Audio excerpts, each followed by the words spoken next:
নমস্কার নমস্কার নমস্কার নমস্কার নমস্কার নমস্কার নমস্কার আপনাদের সবাইকে সবাইকে সবাইকে নমস্কার জানাচ্ছে আপনাদের সৌমিত্র বসু।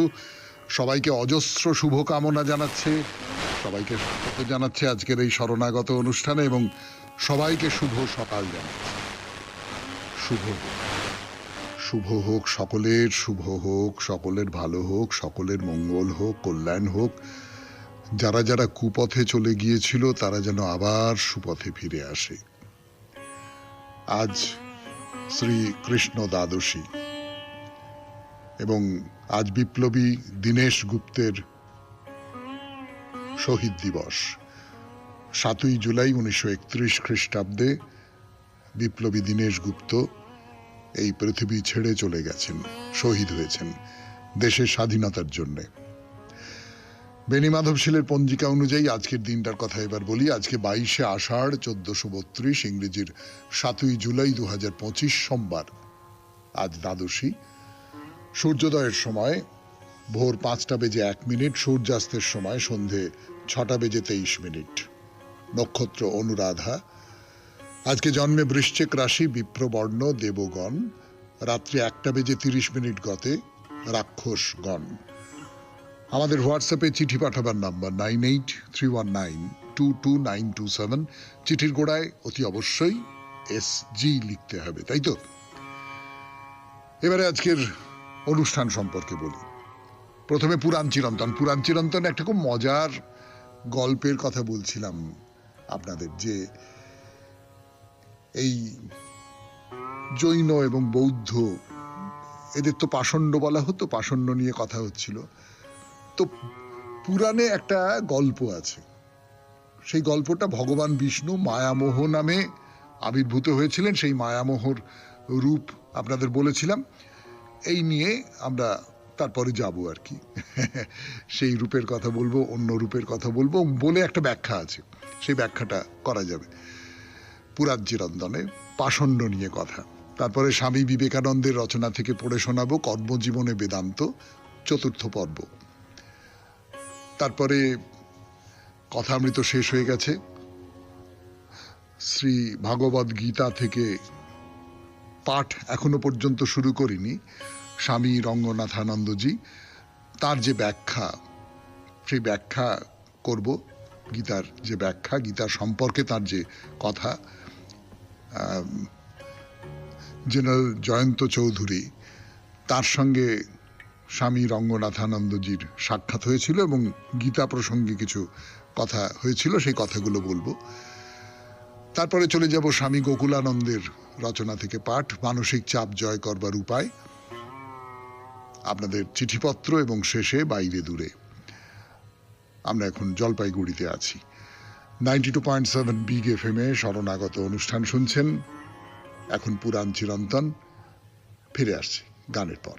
গানের পর ফিরে এলাম। একটু আগের দিনের কথা বলতে হবে আপনাদের এই 92.7 বিগ FM-এ শরণাগত অনুষ্ঠানে। সেটা হচ্ছে যে দেবাসুর যুদ্ধে দেবতাদের জয়ী করবার জন্য ভগবান বিষ্ণু নিজের শরীর থেকে মায়ামোহ নামে এক অলৌকিক জীব সৃষ্টি করলেন এবং সেই মায়ামোহ তার যে বেশটা, সেইটা একেবারে ওই 12শ শতাব্দীতে যে দিগম্বর জৈনদের বেশ, সেই জৈন সাধুর বেশে তিনি অসুরদের কাছে গিয়ে বললেন যে বেদ ধর্ম পরিত্যাগ করো, অসুর ধর্ম গ্রহণ করো, ইত্যাদি ইত্যাদি ইত্যাদি ইত্যাদি ইত্যাদি। এটা গতদিন বলেছিলাম আপনাদের।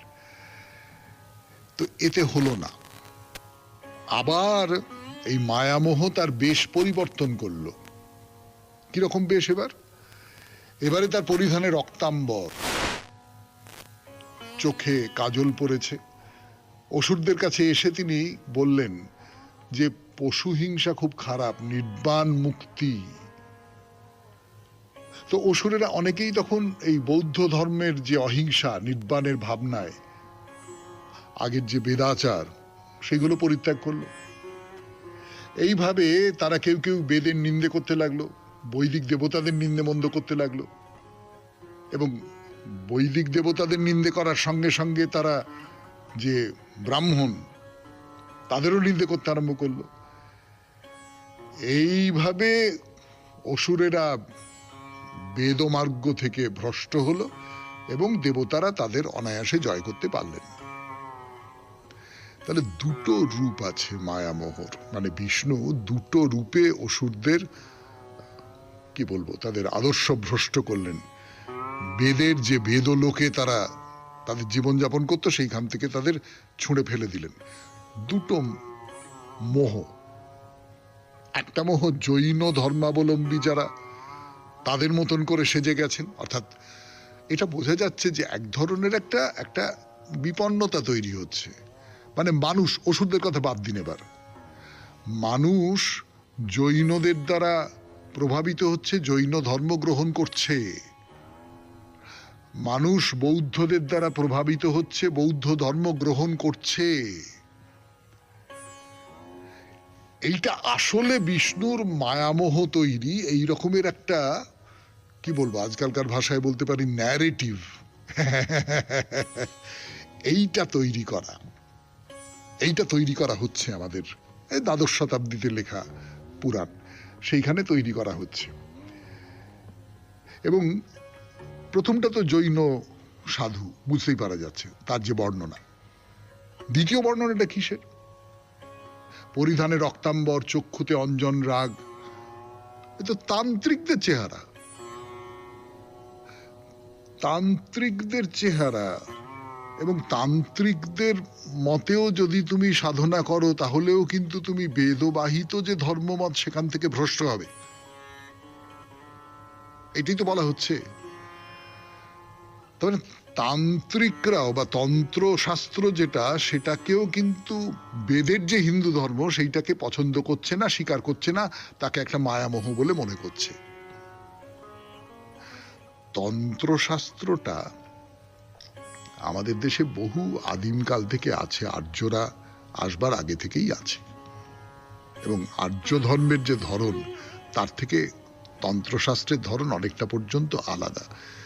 এটা আপনারা একটু খোঁজ করলে একটু দুটো যদি তুলনা করে দেখেন তাহলেই বুঝতে পারবেন। ফলে এরা হচ্ছে বেদবাহিত ধর্মের শত্রু, এবং সেই কারণে এরা পাষণ্ড। 92.7 বিগ এফএম-এ শুনছেন শরণাগত পুরাণ চিরন্তন। ফিরে আসছি গানের পর। জৈন বা বৌদ্ধরাই শুধু পাষণ্ড নয়, বেদকে মানে না সেটা কেবলমাত্র জৈন এবং বৌদ্ধরাই নয়, আরো নানান রকমের যাকে বলে অবৈদিক ধর্মাচরণ বা বেদের যে রাস্তা সেই রাস্তার বাইরের যে অন্য ধরনের ধর্মাচরণ করে যারা, তারাও ছিল, এবং তাদের পাষণ্ড বলা হতো। বিষ্ণুপুরাণ বলছেন যে সমস্ত মানুষ মায়ামোহ প্রবর্তিত ধর্মে প্রবৃত্ত হয়েছে তাদের সংজ্ঞা হলো নগ্ন, কেননা তারা বেদের সুরক্ষার আবরণ ত্যাগ করেছে। তার নগ্ন কথাটার একটা মানে পাওয়া গেল। নগ্ন মানে এমনি জামা কাপড় খুলে দিগম্বর জৈন যারা, তারাই নন। বেদ হচ্ছে আমার কাছে একটা আচ্ছাদনের মতো। বেদ আমাকে ঢেকে রাখে, আমাকে বাইরের যে শীত গ্রীষ্ম এসবের হাত থেকে, বাইরের যে আঘাত তার হাত থেকে আমাকে রক্ষা করে। আমি যখন বেদের যে ধর্ম সেটাকে পরিত্যাগ করছি, মানে আমি আমার সেই বসন পরিত্যাগ করছি, তাই আমি নগ্ন। এই রকমের একটা ব্যাখ্যা আছে।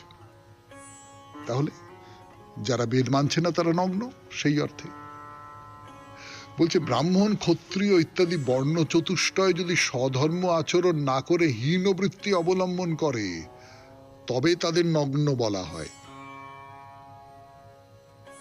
তার মানে বৈদিক সুরক্ষার আবরণ যাদের নেই।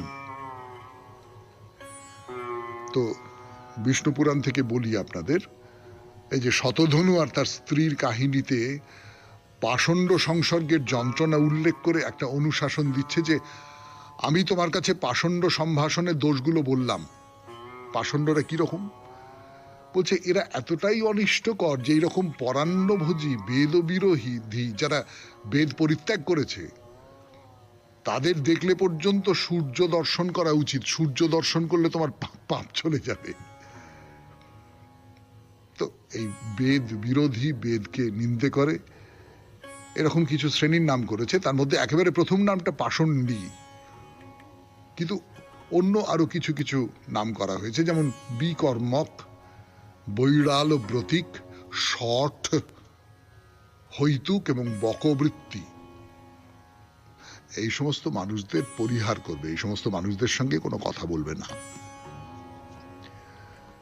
শেষ করছি আজকের পুরাণ চিরন্তন পাষণ্ড নিয়ে কথা 92.7 বিগ এফএম-এ শরণাগত অনুষ্ঠানে। এইবার কর্মজীবনে বেদান্ত চতুর্থ পর্ব, স্বামী বিবেকানন্দের রচনা থেকে পাঠ। কর্মজীবনে বেদান্ত চতুর্থ পর্ব, স্বামী বিবেকানন্দের রচনা থেকে পাঠ 92.7 বিগ এফএম-এ শরণাগত অনুষ্ঠানে। কয়েক বছর পূর্বে সচিত্র লন্ডন সমাচার, ইলাস্ট্রেটেড লন্ডন নিউজে একটি সংবাদ পাঠ করি। কতগুলি জাহাজ প্রশান্ত মহাসাগরে সাউথ সি দ্বীপপুঞ্জের নিকট ঝটিকা আক্রান্ত হয়। ওই পত্রিকায় জাহাজগুলির একটি চিত্রও ছিল। একখানি ব্রিটিশ জাহাজ ছাড়া সবগুলি ভগ্ন হইয়া ডুবিয়া যায়। সেই জাহাজখানি ঝড় কাটাইয়া চলিয়া আসে। ছবিতে দেখা যায় যে জাহাজগুলি ডুবিয়া যাইতেছে সেগুলির মজ্জমান আরোহী দল ডেকের উপর দাঁড়াইয়া অন্য জাহাজটির লোকগুলিকে উৎসাহ দিতেছে, অপরকে টানিয়া নিজের স্তরে নামাইয়া আনিও না। আর এক প্রকার নির্বুদ্ধিতা আছে। যদি আমরা আমাদের এই ক্ষুদ্র আমিত্ব হারাইয়া ফেলি তবে জগতে কোনরূপ নীতিপরায়ণতা থাকিবে না, মনুষ্য জাতির কোনো আশা ভরসা থাকিবে না। যাহারা ঐরূপ বলেন তাহাদের যেন মনুষ্য জাতির জন্য সর্বদা প্রাণ যায় যায় হইয়াছে। যদি প্রত্যেক দেশে মানুষের যথার্থ কল্যাণকামী অন্তত 200 নরনারী থাকে তবে 5 দিনে সত্যযুগ উপস্থিত হইবে। আমরা জানি মনুষ্য জাতির জন্য আমাদের প্রাণ কিরূপ ছটফট করিতেছে। এসব অভিসন্ধি প্রণোদিত লম্বা লম্বা কথা মাত্র। জগতের ইতিহাসে দেখা যায় এই ক্ষুদ্র আমিকে যাহারা একেবারে ভুলিয়া গিয়াছেন তাহারাই মনুষ্য জাতির শ্রেষ্ঠ হিতকারী। আর নরনারী যত বেশি নিজেদের কথা ভাবিবে তত কম পরের উপকার করিতে পারিবে। দুটি ভাবের মধ্যে একটি নিঃস্বার্থতা, অন্যটি স্বার্থপরতা। এই ক্ষুদ্র ক্ষুদ্র ভোগ সুখে আসক্ত থাকা এবং চিরকাল এইভাবে চলা এবং একই অবস্থার পুনরাবর্তন ঘোর স্বার্থপরতা। উহা সত্যানুরাগ হইতে উৎপন্ন নয়। অপরের প্রতি দয়াও এই ভাবের উৎপত্তির কারণ নয়, উহার কারণ ঘোর স্বার্থপরতা। অপর কাহারও দিকে না তাকাইয়া নিজেই সমস্ত ভোগ করিব, এই ভাব হইতে উহার উৎপত্তি। আমার তো এইরূপই বোধ হয়। আমি জগতে প্রাচীন মহাপুরুষ ও সাধুগণের তুল্য চরিত্রবান পুরুষ আরও দেখিতে চাই। তাহারা একটি ক্ষুদ্র পশুর উপকারের জন্য শত শত জীবন বিসর্জন করিতে প্রস্তুত ছিলেন। নীতি ও পরোপকারের কথা কি বলিতেছ? ইহা তো আধুনিক কালের বাজে কথা মাত্র। আমি সেই গৌতম বুদ্ধের ন্যায় চরিত্রবান লোক দেখিতে চাই যিনি সগুণ ঈশ্বর বা ব্যক্তিগত আত্মায় বিশ্বাসী ছিলেন না, যিনি ওই বিষয়ে কখনো কোনো প্রশ্নই করেন নাই, যিনি সম্পূর্ণ অজ্ঞেয়বাদী ছিলেন কিন্তু সকলের জন্য নিজের প্রাণ দিতে প্রস্তুত ছিলেন, সারা জীবন সকলের উপকার করিতে নিযুক্ত ছিলেন, সারা জীবন কিসে অপরের কল্যাণ হয় ইহাই তাহার চিন্তা ছিল। তাহার জীবনচরিত লেখক বেশ বলিয়াছেন, তিনি বহুজন হিতায় বহুজন সুখায় জন্মগ্রহণ করিয়াছিলেন। তিনি বনে গিয়া ধ্যান করিয়াছিলেন, তাহাও নিজের মুক্তির জন্য নয়। জগৎ জ্বলিয়া গেল, বাঁচিবার পথ বাহির করিতেই হইবে। জগতে এত দুঃখ কেন? তাহার সারা জীবন এই এক চিন্তা ছিল। তোমরা কি মনে করো আমরা তাহার মতো নীতিপরায়ণ? শুনলেন স্বামী বিবেকানন্দের রচনা থেকে পাঠ, কর্মজীবনে বেদান্ত চতুর্থ পর্ব। এরপর ভগবদ গীতা স্বামী রঙ্গনাথানন্দজির লেখা থেকে একটু পড়ে শোনাবো।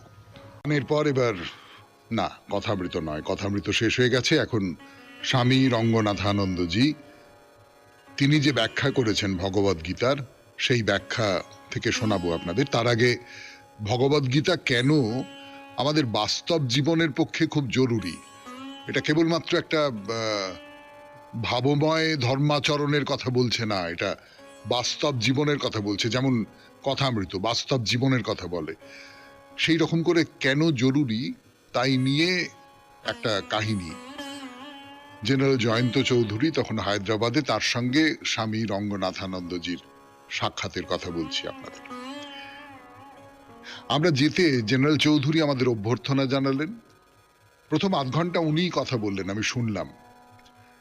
রাজ্যের কিছু কিছু অঞ্চলে তখন কমিউনিস্ট গণ অভ্যুত্থান হচ্ছিল, ওকে ঘন ঘন ফোন ধরতে হচ্ছিল, তবে আমাদের কথাবার্তা চলছিল। দেখলাম ওর টেবিলের উপর একখানি গীতা। আমার সুযোগ এসে গেল কথা বলার। জিজ্ঞেস করলাম, জেনারেল চৌধুরী, আপনি গীতা পড়েন নাকি? আপনার টেবিলে গীতা দেখছি। উল্টো দিক থেকে রীতিমতো অবসন্ন গলায় জবাব এলো, হ্যাঁ অবশ্যই, যখন খুব ক্লান্ত লাগে আর একটু মানসিক শান্তি পেতে চাই তখন গীতা থেকে কয়েক লাইন পড়ি। আমি দৃঢ়ভাবে বললাম, উদ্দেশ্য কিন্তু সেটা নয়। এ কথায় অবাক হয়ে উনি জিজ্ঞেস করলেন, আপনি কি বলতে চান যে আমাদের কেবল একটু মানসিক শান্তি দেওয়া ছাড়া গীতার অন্য কোনো মূল্য আছে? আমি বললাম, হ্যাঁ, গীতা কেবল মানসিক শান্তি দেওয়ার জন্য নয়, গীতার উদ্দেশ্য আপনাকে জনগণের সেবা করতে পারার শক্তি দেওয়া, আপনাকে একজন দায়িত্বশীল নাগরিক করে তোলা।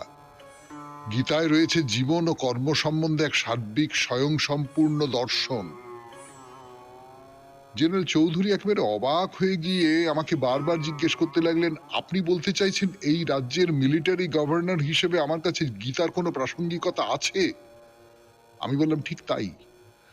আমাদের অবশ্যই উপলব্ধি করতে হবে যে যেসব নারী পুরুষকে সক্রিয়ভাবে কাজ করতে হয় এবং দায়িত্বভার কাঁধে তুলে নিতে হয়, তাদের জীবন ও কর্ম সম্বন্ধে একটা দর্শন থাকা দরকার। গীতায় সেই দর্শন পাওয়া যায়, যাকে যোগ এই সহজ সরল নামে অভিহিত করা হয়েছে।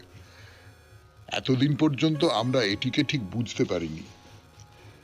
গীতার ৪র্থ অধ্যায়ের প্রথম শ্লোকটির কথা ধরুন। সেখানে শ্রীকৃষ্ণ আমাদের বলছেন, দায়িত্বশীল মানুষকে আমি এই যোগ্য দর্শন প্রদান করেছি যাতে তারা এর মাধ্যমে মানুষের সেবা করার, সুরক্ষা দেওয়ার ও পুষ্ট করার শক্তি অর্জন করতে পারে। এই মহান গ্রন্থের এটি উদ্দেশ্য বা লক্ষ্য। আমি এই কথাগুলির ওপর বারবার জোর দিলাম, আর উনি বারবার জিজ্ঞেস করলেন, আমি এই রাজ্যের গভর্নর, সেই আমি কি এই গ্রন্থ থেকে কোনো শিক্ষা নিয়ে আরো দক্ষ ব্যক্তি হয়ে উঠতে পারি? উত্তরে বললাম, হ্যাঁ, সেটিই এর উদ্দেশ্য। সমস্ত দায়িত্বশীল নরনারীকে আপামর জনসাধারণের মঙ্গলের জন্য কাজ করতে অনুপ্রাণিত করা, সেটি এর স্বরূপ। এই গ্রন্থ আপনাকে ঘুম পাড়ানোর জন্য নয়, আপনাকে জাগানোর জন্য। এটি কেবল আপনাকে মানসিক শান্তি দেওয়ার জন্য নয়, এটি আপনাকে সেই প্রচন্ড মানবিক প্রেরণা ও দৃঢ় সংকল্প দেওয়ার জন্য, যার সহায়ে আপনি সমাজের সকলের কল্যাণের জন্য কাজ করায় ব্রতী হবেন। শুনছেন স্বামী রঙ্গনাথানন্দজির ব্যাখ্যা গীতা সম্পর্কে জেনারেল জয়ন্ত চৌধুরীকে বলা।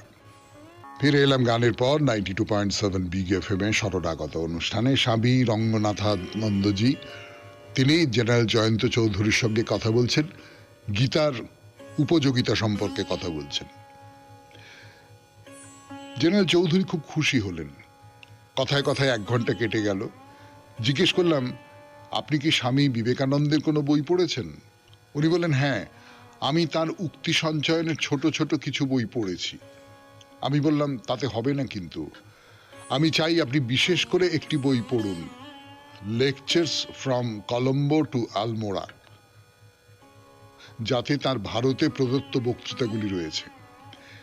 এইসব বক্তৃতা আমাদের জাতিকে জাগিয়ে দিয়েছিল। এইসব বক্তৃতার প্রভাবে জ্বলে উঠেছিলেন সব মহান দেশপ্রেমিক বীর, যারা আমাদের জাতির স্বাধীনতার জন্য সংগ্রাম করেছিলেন।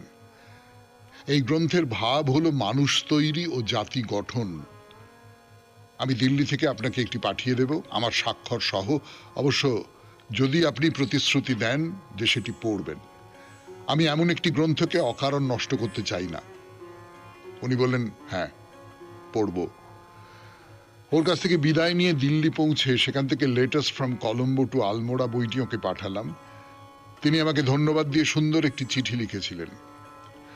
পরবর্তীকালে যখন উনি কানাডায় আমাদের হাই কমিশনার হয়েছিলেন, তখন সেদেশে বসবাসকারী ফরাসি নাগরিকদের মধ্যে ভারতীয় সংস্কৃতি সম্বন্ধে জ্ঞানের বিস্তারের উদ্দেশ্যে উনি আমার লেখা eternal values for a changing society গ্রন্থটির প্রথম খণ্ডের প্রথম বক্তৃতা a sense of Indian culture ফরাসি ভাষায় অনুবাদ করে গ্রন্থাকারে প্রকাশ করার জন্য আমার অনুমতি গ্রহণ করেছিলেন। শুনলেন স্বামী রঙ্গনাথানন্দজির অভিজ্ঞতার কথা। ভগবদ গীতার ব্যাখ্যা করবেন তিনি, তার ভূমিকা হিসেবে এই অভিজ্ঞতার কথা তিনি বললেন। এখন গান শোনাবো। গানের পর 92.7 বিগ এফএম এ শরণাগত অনুষ্ঠানে স্বামী গোকুলানন্দজির কথা, স্বামী গোকুলানন্দজির রচনা থেকে পাঠ। 92.7 বিগ এফএম এ শরণাগত অনুষ্ঠান শুনছেন। আমি আছি আপনাদের সঙ্গে, আপনাদের সৌমিত্র বসু। আত্মবিশ্লেষণের কথা বলা হচ্ছে। তার সূত্র ধরে স্বামী গোকুলানন্দ বলছেন, প্রায় অনেকে বলেন যে মেজাজ সামলানো তাদের পক্ষে বড় কঠিন হচ্ছে। এরা এই কথাও বলেন যে হঠাৎ রাগে ফেটে পড়ার পরে তারা এজন্য অনুতাপ বোধ করেন, কিন্তু সেই বিস্ফোরণের মুহূর্তে যদি কেউ তাদের কাছে গিয়ে কি করে রাগ সামলাতে হবে সেই উপদেশ দেন, তারা আরো বেশি রেগে উঠে চিৎকার করে বলবেন, তুমি আমাকে উপদেশ দেওয়ার কে হে? কিন্তু আত্মবিশ্লেষণ আর আত্মসংহতির উত্তাপ যারা পেয়েছেন তারা কখনোই এমন ভয়ানকভাবে রাগের প্রকাশ ঘটাবেন না। তারা ঠান্ডা মাথায় ভাববেন, উপদেশকর্তা নিশ্চয় তাদের ভালো উপদেশই দিচ্ছেন। সঠিক মানসিকতার সঙ্গে এই উপদেশ গ্রহণ করাই সমীচীন, এবং এরকম সমালোচনাকে সুস্থভাবে তলিয়ে বিচার করলে উপকারটি আমাদেরই হবে। আত্মসংহতির সুফল আরো আছে। আত্মসংহতি আমাদের আত্মকেন্দ্রিকতা থেকে মুক্ত করে। আমাদের কেউ কেউ বড় বেশি আত্মকেন্দ্রিক। স্বার্থ অন্ধ হলে আমরা নিজেরটুকু ছাড়া আর কিছুই বুঝতে চাই না। অন্যের জন্য ভাবা এবং অপরের কল্যাণের জন্য কাজ করাও মানসিক চাপকে জয় করার অন্যতম উপায়। এ কাজ তখনই সম্ভব হয়ে ওঠে যখন আমরা অন্তর্দর্শন অনুশীলন করি। অন্তর্দর্শন আনে আত্মসংহতি, দূর করে আমাদের স্বার্থপর মনোভাব, আমাদের প্রেরণা যোগায় পরহিতায় জীবন পাঠ করতে। এক্ষেত্রে উদাহরণ হিসেবে বলা যেতে পারে সেই অসংখ্য মানুষের কথা যারা রামকৃষ্ণ মিশনে আসেন স্বেচ্ছাসেবা দান করতে। চাকরি থেকে অবসর নেওয়ার একেবারে পরের দিনই অনেকে এসে আমাদের বলেন, দয়া করে আমাকে কিছু করার সুযোগ দিন। এদের লক্ষ্য কিন্তু অর্থ উপার্জন নয়, তারা এক বৃহত্তর দৃষ্টিভঙ্গি, এক বিস্তৃত মনের মালিক। তারা ভাবেন 60 বছর ধরে শুধু নিজের পরিবার, আত্মীয় স্বজন আর বন্ধুদের জন্যই খেটে মরলাম, এবং বরং অন্য সকলের কল্যাণের জন্য কিছু করি। এই সেবার মনোভাবেরা অর্জন করেন আত্মবিশ্লেষণের মধ্যে দিয়ে। একই কারণে অনেকে গাছপালা, পশু পাখি নিয়ে সময় কাটান। মানসিক চাপ নিরসনে এই সব কিছু একেবারে অব্যর্থ ওষুধের মতো কাজ করে, আর জীবনটা এভাবেই হয়ে ওঠে অর্থময়। শুনলেন স্বামী গোকুলানন্দের রচনা থেকে পাঠ। 92.7 বিগ এফএম এ শরণাগত অনুষ্ঠান শুনছেন। আমি আছি আপনাদের সঙ্গে, আপনাদের সৌমিত্র বসু। ফিরে আসছি গানের পর আপনাদের চিঠিপত্র পড়বার জন্য। পর ফিরে এলাম 92.7 বিগ এফএম এ শরণাগত অনুষ্ঠান শুনছেন আপনারা। এবারে চিঠিপত্র। এই চিঠিপত্র পড়তে গিয়ে আমি একটু নিজেই নিজের পিঠ চাপড়াই। আসলে এই শরণাগত তো কম দিন হলো করছি না। এতদিনে আমার নিজের ধারণা, এটা অহংকার বলতে পারেন, এবং সেই অহংকারের জন্য আমি আপনাদের কাছে মাপও চেয়ে নিচ্ছি যে একটু একটু করে আপনাদের নাড়ির ধাতটা আমি বোধহয় বুঝতে পারি। যখন রথের মেলা নিয়ে চিঠি লিখবার কথা বলেছিলাম আপনাদের, তখনই আমি আন্দাজ করেছিলাম যে প্রচুর প্রচুর প্রচুর চিঠি আসবে। আর সত্যি তাই হয়েছে, প্রচুর চিঠি এসেছে রথের মেলা নিয়ে। রথের মেলা নিয়ে যে নির্দিষ্ট অনুষ্ঠানের দিন, সেদিন তো চিঠি শেষ করার কোনো প্রশ্নই ওঠে না। তারপরেও যখনই খুলছি তখনই দেখছি যে একের পর এক রথের মেলা নিয়ে চিঠি। যেমন আজকের চিঠিটি লিখেছেন ডক্টর প্রদীপ কুমার দাস। ওই রথের মেলা পড়ে শোনাই। রথের মেলা শুরু হতে না হতেই ছোট্ট মেয়ে বায়না ধরলো তাকে একবার মেলায় নিয়ে যাওয়ার জন্য। অগত্যা মেয়েকে নিয়ে বেরিয়ে পড়লাম মেলার পথে। পথে যেতে যেতে মেয়ে মনে মনে ঠিক করে নিয়েছিল মেলায় কি কি দেখবে আর কি কি কিনবে। মেলায় ঢুকতে না ঢুকতে একদল বিক্রেতা জোর গলায় হাঁকছেন তাদের পণ্য সামগ্রী নেবার জন্যে, এমনকি কত শতাংশ ছাড় পাওয়া যাবে সেটাও জোর গলায় হেঁকে চলেছেন। মেলার এক প্রান্তে বহু মানুষের ভিড় দেখে কৌতূহলবশত উঁকি মেরে দেখতে গিয়ে তার চোখের সামনে ধরা পড়ে এক অদ্ভুত ঘটনা। পুরোহিত মহাশয়রা জগন্নাথের মাথায় বালতি বালতি দুধ ঢেলে চলেছেন। এত দুধ ঢালছেন কেন, এই কথাটা জিজ্ঞেস করতেই আমি চটপট উত্তর দিলাম, জগন্নাথের জ্বর হয়েছিল, তাই জ্বর নামাতে মাথায় দুধ ঢালতে হয়েছে। ওই আমার জ্বরের সময় তো দুধ ঢালনি, কোথা থেকে বিচ্ছিরি তেতো বড়ি আর কষা সিরাপ এনে খাইয়েছিলে? ঠিক মা, আমরা তো সাধারণ মানুষ, আর উনি হলেন দেবতা। দেবতার সঙ্গে মানুষের চিকিৎসার তফাৎ তো থাকবেই। তোমরা যে বলো মানুষের মধ্যে ঈশ্বর বাস করেন, তাই মানুষ তথা বাচ্চা শিশুগুলোকে দুধ খাওয়ালেই তো ঈশ্বরের পুজো হয়ে যাবে। ছোট্ট মেয়ের কথাগুলো শুনে চমকে উঠেছিলাম। এ কার কণ্ঠস্বর শুনছি? তার মেয়ে না মেয়ের ওপর ভর করা অন্য কেউ? ঠিক আছে, চলো আমরা মেলার অন্য দিকে যাই। তুমি তো নাগরদোলা চাপবে বলেছিলে। না বাবা, বাড়ি চলো, আমার আর কিছু দরকার নেই, আমার জ্বর আসছে, তাই দুধ তো পাওয়া যাবে না, ওই তেতো বড়ি গিলতে হবে বলে মেলা ছেড়ে বাড়ির পথে রওনা দেয় কন্যা। আমি হতবাক হয়ে ওর হাঁটা পথের দিকে তাকিয়েছিলাম। নমস্কারান্তে বিনয়াবনত, ডক্টর প্রদীপ কুমার দাস, শ্রীরামপুর, হুগলি। হ্যাঁ, আসলে আমরা না খুব সংস্কারবদ্ধ জীব। শিশুরা অনেক বেশি মুক্ত। এই যে ঠাকুর শ্রীরামকৃষ্ণ পরমহংসদেব, আপনারা কথামৃততেও পড়েছেন, তিনি শিশুদের খুব পছন্দ করতেন। বাচ্চারা এলো দৌরাত্ম করছে, ঠাকুর কিন্তু তাদের সঙ্গে নানান রকম তার ভাষায় ফষ্টি নষ্টি করছেন। শিশুদের মধ্যে এই যে সারল্যটা, খুব সহজ করে একটা কিছুকে দেখবার এবং প্রশ্ন করবার যে ক্ষমতা, সেইটা তো আমাদের নষ্ট হয়ে যায়। এই নির্মম সত্যের সামনে প্রদীপবাবু আমাদের দাঁড় করিয়ে দিলেন। আপনাকে ধন্যবাদ। এরপর বাইরে দূরে 92.7 বিগ এফএম-এ শরণাগত অনুষ্ঠানে আমরা এখন জলপাইগুড়িতে জল্পেশ মন্দির দেখা শেষ করলাম, ফিরে আসছি গানের পর। বললাম আপনাদের এর আগের দিন শেষ করেছি, এর কাছাকাছি একটা মন্দির আছে, এই ধরুন 5-6 কিলোমিটারের মতন দূরে আরেকটি শিব মন্দির আছে। তার নাম হচ্ছে জটিলেশ্বর শিব মন্দির। যারা এই জল্পেশ্বর শিব মন্দির দেখতে আসেন তারাও পাশাপাশি এই তো 5-6 কিলোমিটারের মতন, ফলে তারা ওই জটিলেশ্বর শিব মন্দিরও দর্শন করেন, পুজো দেন, শিবের মাথায় জল ঢালেন। মানে এক যাত্রায় পৃথক ফল হওয়া তো কোনো কাজের কথা নয়। তা আমরা একটা শিব মন্দির দেখতে এসেছিলাম ময়নাগুড়িতে, সেখান থেকে অল্প খানিকটা দূরে এই ধরনের এই যে শিব মন্দির, সেইটা দেখবার জন্য তাহলে চলে গেল। এটা একেবারে ময়নাগুড়ির পশ্চিম প্রান্ত বলতে যেটা বোঝায়, সেরকম পশ্চিম প্রান্তে ময়নাগুড়ি যে হাইওয়েটা আছে, সেই রাস্তার একেবারে কাছেই পড়বে। মন্দিরটা যে দেখতে যাব তার অনেকগুলো কারণ আছে। প্রথম যে কারণটা, সেটা হলো মন্দিরের জায়গাটা খুব সুন্দর। সে তো বটেই, শরণাগত অনুষ্ঠানের শ্রোতারা এতদিনে জেনে গেছেন যে আপনাদের সৌমিত্র বসু প্রাকৃতিক সৌন্দর্যের ব্যাপারটা সম্পর্কে তার একটা গভীর আকর্ষণ আছে। সেটা কার নেই, সেটা শুধু সৌমিত্র বসুর আছে বলে সৌমিত্র বসু আপনাদের জোর করে প্রাকৃতিক সৌন্দর্য দেখাতে চাইছে, এরকমটা তো ভাববার কোনো কারণ নেই। আপনারাও প্রাকৃতিক সৌন্দর্য দেখতে খুব পছন্দ করেন।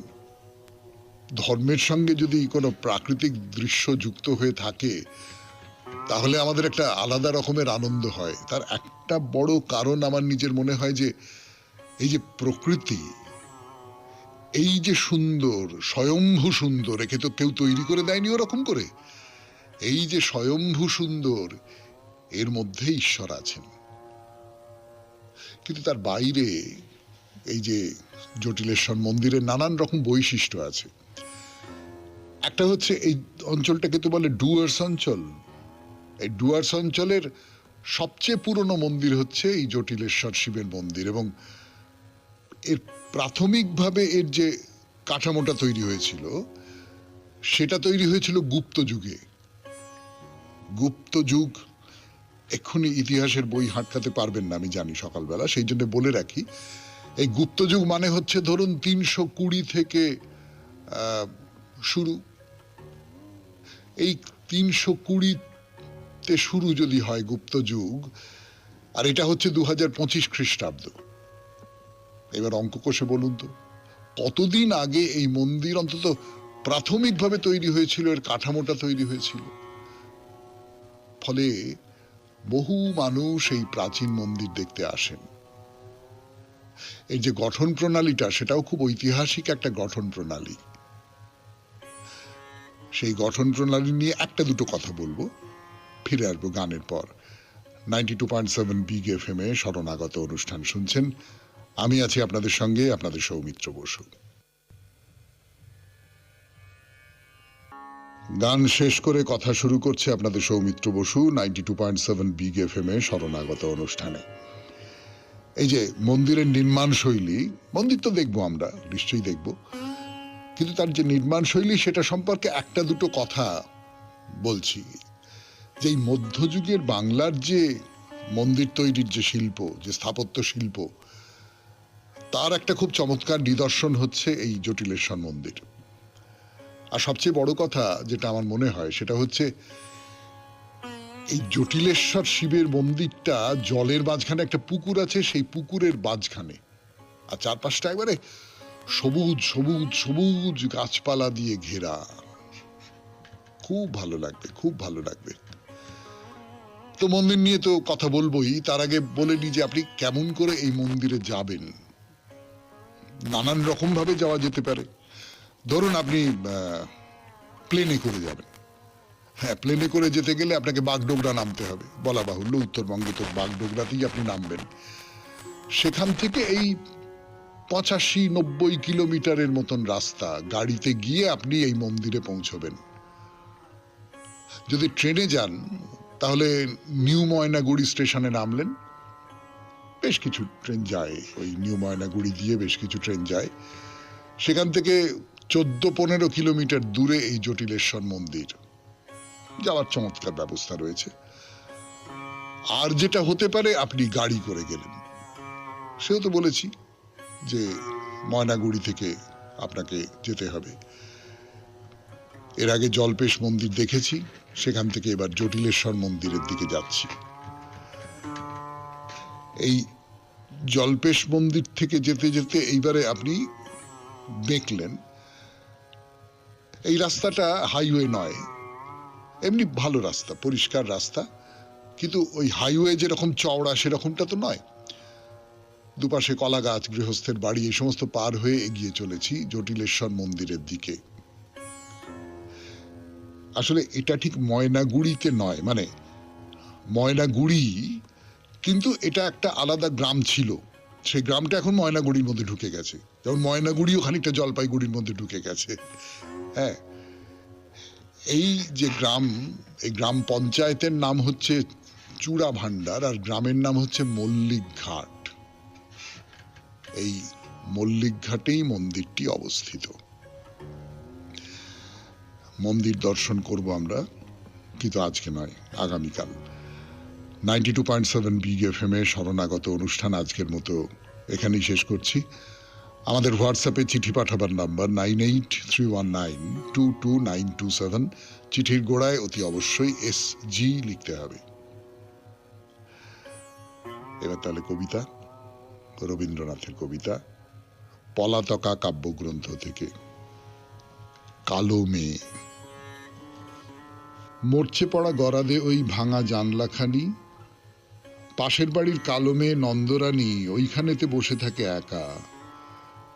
শুকনো নদীর ঘাটে যেন বিনা কাজে নৌকাখানি ঠেকা। বছর বছর করে ক্রমে বয়স উঠছে জমে, বর জোটে না, চিন্তিত তার বাপ। সমস্ত এই পরিবারের নিত্য মনস্তাপ দীর্ঘশ্বাসের ঘূর্ণি হাওয়ায় আছে যেন ঘিরে, দিবস রাত্রি কালো মেয়েটিরে। সামনে বাড়ির নিচের তলায় আমি থাকি মেসে। বহু কষ্টে শেষে কলেজেতে পার হয়েছি একটা পরীক্ষায়। আর কি চলা যায় এমন করে এক্সামিনের লগি ঠেলে ঠেলে। দুই বেলাতেই পড়িয়ে ছেলে, একটা বেলা খেয়েছি আধ পেটা। ভিক্ষা করা সেটা সইত না একেবারে। তবু গেছি প্রিন্সিপালের দ্বারে বিনি মাইনে, নেহাত পক্ষে আধা মাইনে ভর্তি হবার জন্যে। এক সময় মনে ছিল আধেক রাজ্য এবং রাজার কন্যে পাবার আমার ছিল দাবি। মনে ছিল ধনমানের রুদ্ধ ঘরের সোনার চাবি। জন্মকালে বিধি যেন দিয়েছিলেন রেখে আমার গোপন শক্তি মাঝে ঢেকে। আজকে দেখি নব্যবঙ্গে শক্তিটা মোর ঢাকাই রইল, চাবিটা তার সঙ্গে। মনে হচ্ছে ময়না পাখির খাঁচায় অদৃষ্টতার দারুণ রঙ্গে ময়ূরটাকে নাচায়। পদে পদে পুচ্ছে বাঁধে লোহার শলা, কোন কৃপণের রচনা এই নাট্যকলা। কোথায় মুক্ত অরণ্যানী, কোথায় মত্ত বাদল মেঘের ভেরি, এ কি বাঁধন রাখলো আমায় ঘেরি। ঘুরে ঘুরে উমেদারির ব্যর্থ আসে, শুকিয়ে মরি রোদ্দুরে আর উপবাসে। প্রাণটা হাঁপায়, মাথা ঘোরে, তক্তপোষে শুয়ে পড়ি ধপাস করে। হাত পা খাটার বাতাস খেতে খেতে হঠাৎ আমার চোখ পড়ে যায় উপরেতে। মরচে পড়া গরাদে ওই ভাঙা জানলাখানি, বসে আছে পাশের বাড়ির কালো মেয়ে নন্দরানী। মনে হয় যে রোদের পরে বৃষ্টি ভরা থমকে যাওয়া মেঘে ক্লান্ত পরাণ জুড়িয়ে গেল কালো পরশ লেগে। আমি যে ওর হৃদয়খানি চোখের পরে স্পষ্ট দেখি আঁকা, ও যেন জুঁই ফুলের বাগান সন্ধ্যা ছায়ায় ঢাকা। একটুখানি চাঁদের রেখা কৃষ্ণপক্ষে স্তব্ধ নিশীথ রাতে, কালো জলের গহন কিনারাতে। লাজুক ভীরু ঝর্ণাখানি ঝিরি ঝিরি, কালো পাথর বেয়ে বেয়ে লুকিয়ে ঝরে ধীরে ধীরে। রাত জাগা এক পাখি, মৃদু করুণ কাকুতি তার, তারার মাঝে মিলায় থাকি থাকি। ও যেন কোন ভোরের স্বপন কান্না ভরা, ঘন ঘুমের নীলাঞ্চলের বাঁধন দিয়ে ধরা। রাখাল ছেলের সঙ্গে বসে বটের ছায়ে ছেলেবেলায় বাঁশের বাঁশি বাজিয়েছিলেম গায়ে। সেই বাঁশিটির টান ছুটির দিনে হঠাৎ কেমন আকুল করল প্রাণ। আমি ছাড়া সকল ছেলেই গেছে যে যার দেশে, একলা থাকি মেসে। সকাল সাঁঝে মাঝে মাঝে বাজাই ঘরের কোণে, মেঠো গানের সুর যাচ্ছিল মনে। ওই যে ওদের কালো মেয়ে নন্দরানী, যেমনতর ওর ওই ভাঙা জানলাখানি, যেখানে ওর কালো চোখের তারা কালো আকাশ তলে দিশাহারা। যেখানে ওর এলো চুলের স্তরে স্তরে বাতাস এসে করত খেলা আলস ভরে। যেখানে ওর গভীর মনের নীরব কথাখানি আপন দোসর খুঁজে পেত আলোর নীরব বাণী। তেমনি আমার মাসের মাসি আপন ভোলা, চারদিকে মোর চাপা দেয়াল, ওই বাঁশিটি আমার জানলা খোলা। ওইখানেতেই গুটি কয়েক তান ওই মেয়েটির সঙ্গে আমার ঘুচিয়ে দিত অসীম ব্যবধান। এ সংসারে অচেনাদের ছায়ার মতন আনাগোনা, কেবল বাঁশির সুরের দেশে দুই অজানার রইল জানাশোনা।